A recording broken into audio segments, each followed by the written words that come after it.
Alam mo yung anay, unti-unti niyang nilalamon yung bahay.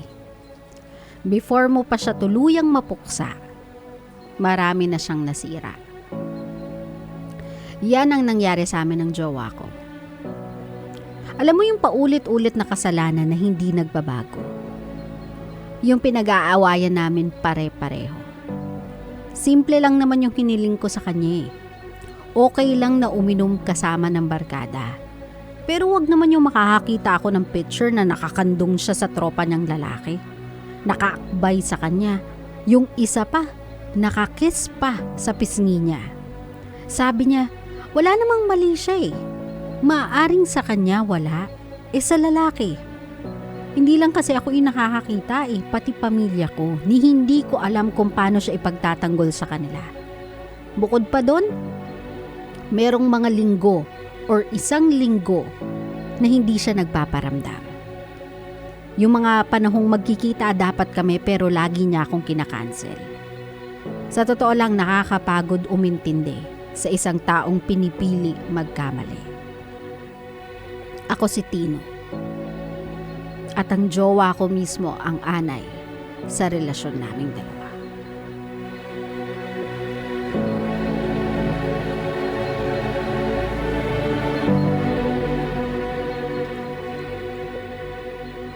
My love, yung ganitong katoxic na klase ng relationship, hindi talaga siya maglalast. And even if maglast yan, tumagal yan ng ilang taon, both of you will feel exhausted, tired, not fulfilled, not happy for the duration of your relationship. Yung away, bate na klase ng relationship. Yung konting kibot, break agad, cool off agad. Yung halos di kayo magkasundo. Yung hindi nyo kinakayang mag-compromise para sa isa't isa. Yung hindi nyo pinipiling mag-adjust para sa isa't isa. Yung mas pinipili nyong sisihin yung isa kaysa intindihin yung isa't isa. That is the kind of relationship that is considered toxic. At yung toxic relationship na may constant issues unresolved ay parang ikaw na nag-aalaga ng anay sa sarili nyong bahay hanggang sa rumupok at mawala na siya ng tuluyan. My love, when you are in a toxic relationship, the first thing you have to do is recognize that it is a toxic relationship. Two is communicate. Kailangan nyo talaga mag-usap, my love eh. You really have to sort things out. No matter how ugly the conversation may be, yung discussion nyo may be, kahit maging heated discussion pa yan. Ang pinaka-importante kasi, my love, mapag-usapan ninyo. May labas nyo yung sama ng loob ninyo sa isa't isa.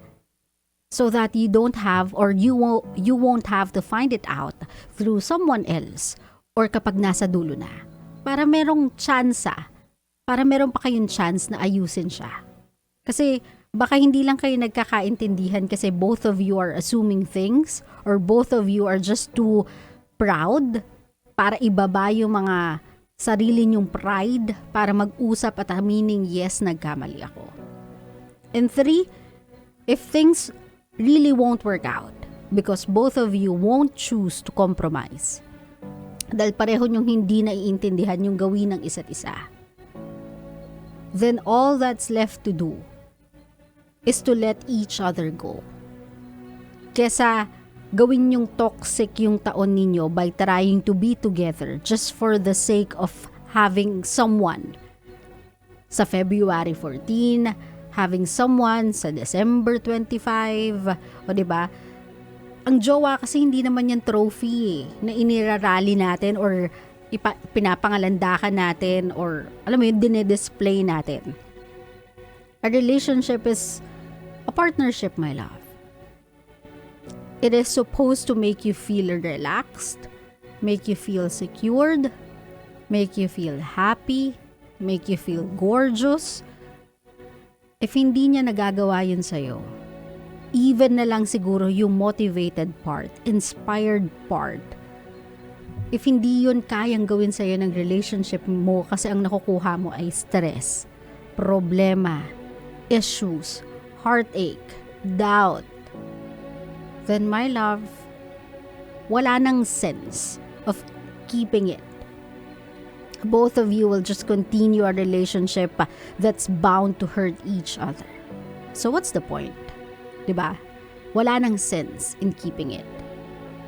So my love, kung yung relationship nyo ay ganyan ang eksena, and you don't think na any one of you will ever just try to understand, or kung yung isa sa inyo ay upos na kakaintindi, at wala na kayong patience na may extend to keep the relationship alive, then there's only one thing for you to do to fix a toxic relationship, yung relationship na parang inaanay na talaga. That is to exterminate the relationship itself. Masakit, mahirap, nakakalungkot, nakakapanghinayang, yes.